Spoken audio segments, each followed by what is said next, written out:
Kami dari kelompok 3 terdiri atas Emma, Yevi Alisa, saya sendiri Quratul Ayuni, Sulastri Dwi Astuti, dan Vivin Amaliah Dewi. Hari ini kita akan membahas mengenai jenis layanan dan kegiatan bimbingan dan konseling. Lanjut.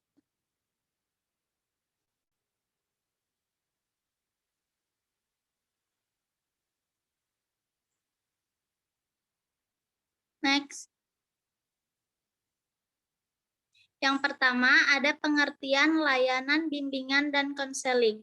Layanan bimbingan dan konseling merupakan proses pemberian bantuan yang diberikan kepada siswa secara terus-menerus agar tercapai kemandirian dalam pemahaman diri, sehingga siswa sanggup mengarahkan dirinya sesuai dengan tuntutan dan keadaan lingkungan sekolah, keluarga, dan masyarakat.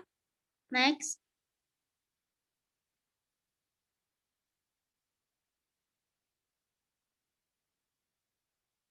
Nah, selanjutnya, layanan dan kegiatan bimbingan dan konseling memiliki beberapa jenis layanan. Yang pertama ada layanan orientasi, yang kedua ada layanan informasi, kemudian layanan penempatan atau penyaluran, dan layanan penguasaan konten, kemudian layanan konseling perorangan, layanan bimbingan kelompok, layanan konseling kelompok, layanan konsultasi, dan layanan mediasi. Selanjutnya akan dijelaskan oleh Vivin Amaliah Dewi.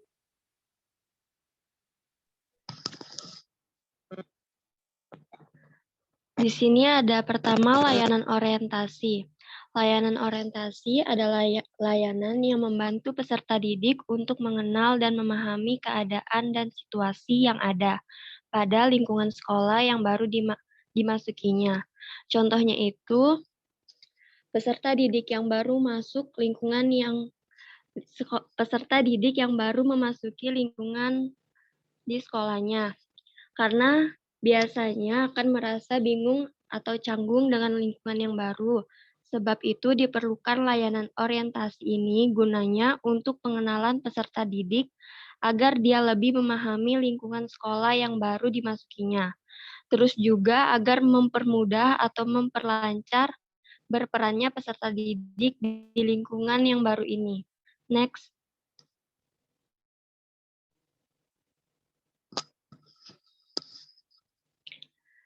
Yang kedua, ada layanan informasi. Layanan ini berupa pemberian pemahaman kepada siswa tentang berbagai hal yang diperlukan untuk menjalani tugas dan kegiatan di sekolah, dan untuk menentukan dan mengarahkan tujuan hidup. Contohnya, strategi serta tips lulus ujian nasional. Ini tuh mencakup bagaimana memantapkan pemahaman mengenai materi ujian nasional. Terus juga berlatih dalam mengerjakan soal-soal, bisa dengan menggunakan soal-soal ujian nasional di tahun sebelumnya. Kemudian bisa menginformasikan mengenai cara mengatur waktu belajar, istirahat, dan bermain agar tetap balance. Kemudian mengingatkan untuk selalu berdoa agar dimudahkan dan dilancarkan dalam semua urusan. Lalu karena ujian nasional sangat butuh persiapan yang matang, baik persiapan secara mental, pemahaman materi, dan juga fisik. Next. Yang ketiga ada layanan penempatan dan penyaluran. Layanan ini adalah layanan bimbingan konseling yang memungkinkan peserta didik memperoleh penempatan dan penyaluran yang tepat, sesuai dengan potensi, bakat, minat, serta kondisi pribadinya. Contohnya ada penempatan dan penyaluran dalam kelompok belajar, yaitu bagaimana agar siswa yang tidak terlalu cepat untuk menangkap materi dapat mengikuti proses pembelajaran dengan baik. Kemudian juga contoh lainnya ada penyaluran pada kegiatan ekstrakurikuler, yaitu siswa yang mempunyai bakat dan minat serta menyalurkan pada kegiatan ekstrakurikuler tersebut. Next.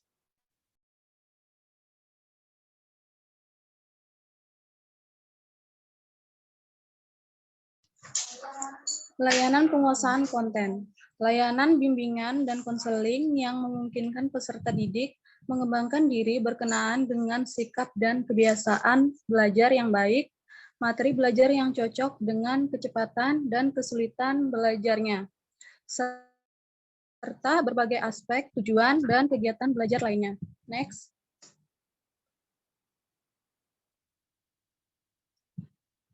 Layanan konseling perorangan. Layanan bimbingan dan konseling yang memungkinkan peserta didik mendapatkan layanan langsung tatap muka atau secara perorangan dengan guru pembimbing dalam rangka pembahasan dan pengentasan permasalahan pribadi yang sedang dihadapinya. Contohnya, semisal ada siswa yang terbiasa ceria, namun tiba-tiba menjadi pendiam dan penyendiri, yang diakibatkan karena sesuatu hal yang baru saja ia alamin, terus membuat ia trauma yang mendalam bagi dirinya sendiri. Kita dapat memberikan ia layanan langsung tatap muka secara perorangan ini. Next.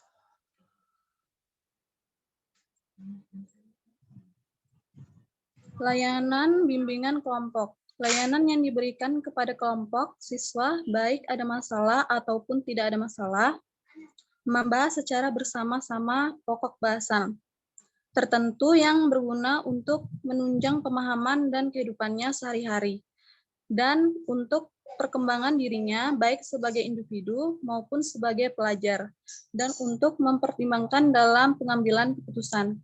Contohnya, merancang strategi yang efektif. Selanjutnya dilanjutkan oleh Emma.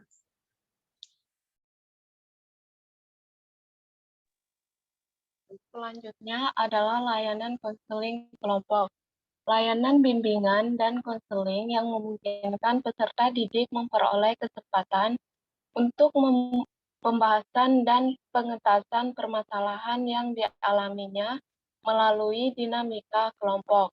Contohnya, membangun konsep diri positif. Misalnya seperti ini, be yourself atau jadilah diri sendiri. Tidak meniru orang lain atau gaya orang.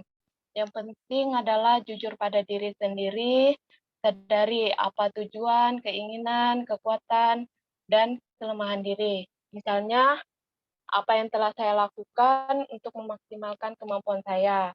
Nah, jadi itu adalah salah satu contoh membangun konsep diri positif. Next.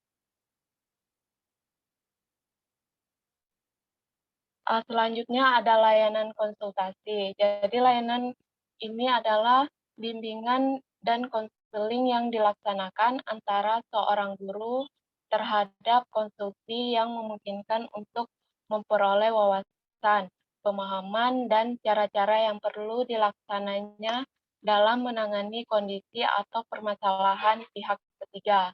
Contohnya, pada masalah yang dialami peserta didik, konselor memberikan layanan konsultasi yang nantinya peserta didik diberikan pemahaman atau wawasan guna memperoleh informasi. Caranya dengan menjelaskan kepada peserta didik dengan baik tentang kelemahan, kelebihan, dan juga peluang. Next.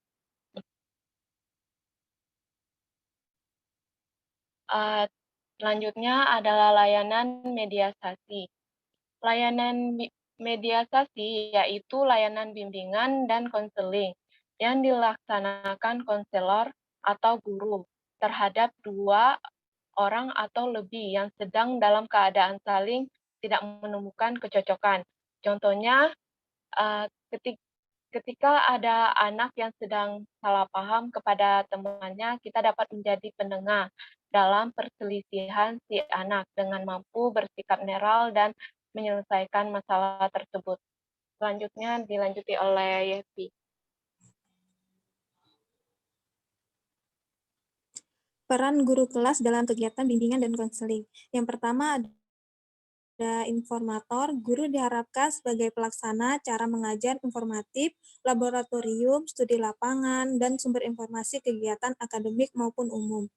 Yang kedua ada organisator, guru sebagai pengelola kegiatan akademik, silabus, jadwal pelajaran, dan lain-lain. Yang ketiga, motivator. Guru harus mampu merangsang dan memberikan dorongan serta reinforcement untuk mendinamisasikan potensi siswa, menumbuhkan swadaya atau aktivitas dan daya cipta atau kreativitas, sehingga akan terjadi dinamika dalam proses belajar mengajar. Yang keempat, direktor. Guru harus dapat membimbing dan mengarahkan kegiatan belajar siswa sesuai dengan tujuan dan cita-citakan. Yang kelima, inisiator. Guru sebagai pencetus ide dalam proses belajar mengajar. Next. Yang keenam, transmitter. Guru bertindak selaku penyebar kebijaksanaan dalam pendidikan dan pengetahuan. Yang ketujuh, fasilitator. Maksudnya, guru akan memberikan fasilitas atau kemudahan dalam proses belajar mengajar. Yang kedelapan, mediator. Guru sebagai penengah dalam kegiatan belajar siswa. Dan yang terakhir, evaluator. Guru mempunyai otoritas untuk menilai prestasi anak didik dalam bidang akademik maupun tingkah laku sosialnya, sehingga dapat menentukan bagaimana anak didiknya berhasil atau tidak.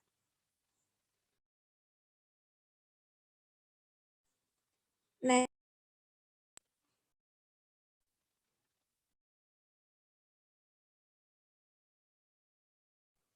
sekian presentasi dari kami. Jika ada yang ingin bertanya, dipersilahkan.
Saya ingin bertanya.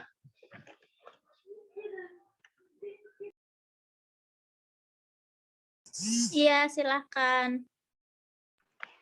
Ya, baik. Perkenalkan, nama saya Adfurmayanti. Saya dari kelompok 6. Saya ingin bertanya, apakah kalian bisa menyebutkan 10 teknik layanan konseling perorangan?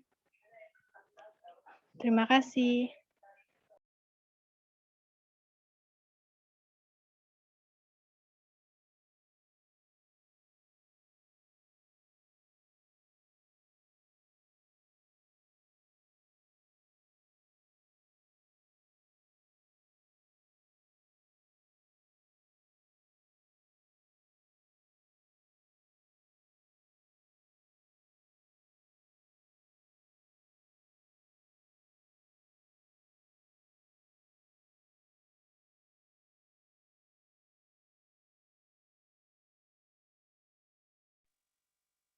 Untuk teman-teman yang lain, ada lagi yang mau bertanya?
Selain Maya, ada lagi kah yang mau bertanya?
Silahkan jika ada yang ingin bertanya lagi.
Saya akan coba jawab pertanyaan dari Maya.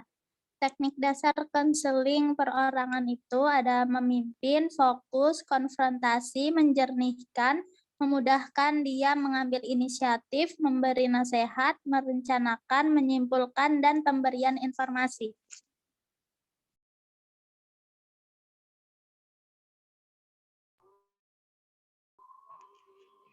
Baik, terima kasih Yuni jawabannya.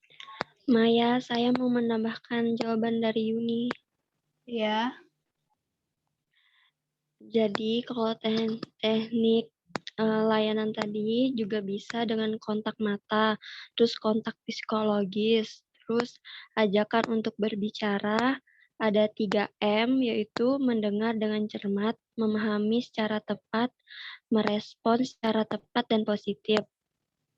Terus ada keruntutan, pertanyaan terbuka, kemudian dorongan minimal, dan refleksi isi dan perasaan. Seperti itu, Maya. ya terima kasih Vivin. Iya.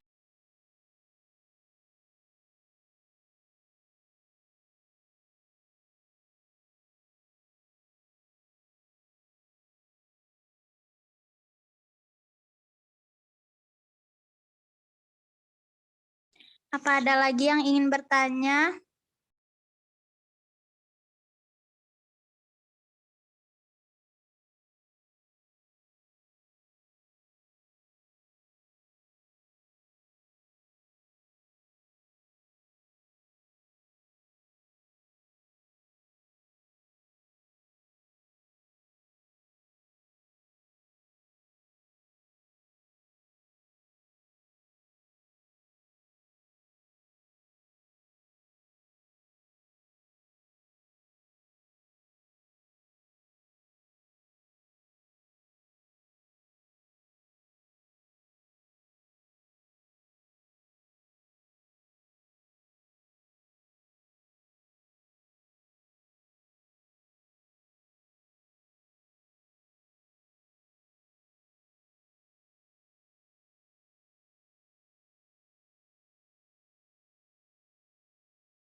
Kalau tidak ada yang bertanya, sekian presentasi dari kelompok kami. Saya akhiri. Wassalamualaikum warahmatullahi wabarakatuh.